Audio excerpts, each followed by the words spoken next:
Tahun Baru Imlek kini menjadi bagian dari Indonesia.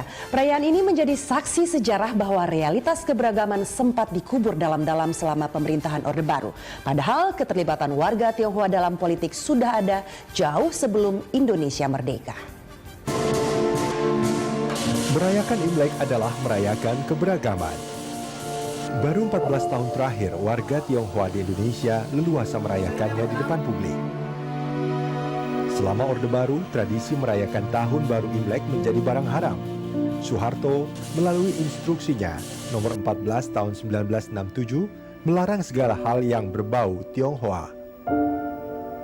Kegiatan keagamaan, kepercayaan, hingga adat istiadat dilarang dipertontonkan di depan umum. Diskriminasi ini berbuah beberapa ledakan kecil gesekan sara yang memuncak pada peristiwa kerusuhan Mei 98. 98 waktu itu kan ada banyak kejadian yang membuat mungkin warga Tionghoa mengalami trauma. Itu kan juga dari sejarah yang panjang ketika sebelumnya misalnya warga Tionghoa lebih banyak aktif di bidang ekonomi, sementara di bidang politik relatif jauh lebih terbatas semasa Orde Baru. Itu membuahkan hasil. Setelah reformasi, Presiden keempat Indonesia Abdurrahman Wahid lewat keputusannya nomor 6 tahun 2000 mencabut impres yang meminggirkan warga Tionghoa di segala bidang. Lalu menyatakan Imlek sebagai hari libur bagi mereka yang merayakannya. Putusan ini disempurnakan oleh Presiden periode berikutnya Megawati Soekarno Putri dengan menjadikan Imlek hari libur nasional sejak 2003. Kesenian dan tradisi Tionghoa saat Imlek pun menjadi bagian Indonesia.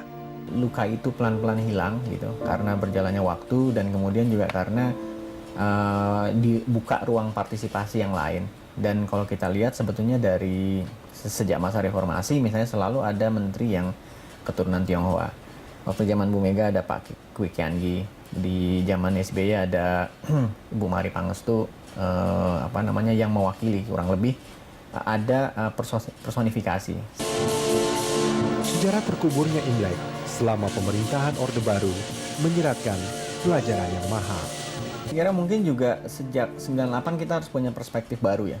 Artinya bahwa Indonesia ini bukan soal minoritas atau mayoritas.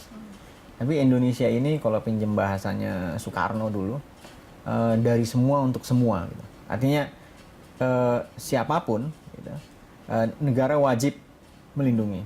Misalnya kekerasan dialami oleh kelompok minoritas, kelompok Tionghoa, non-Muslim dan lain-lain, itu negara harus melindungi.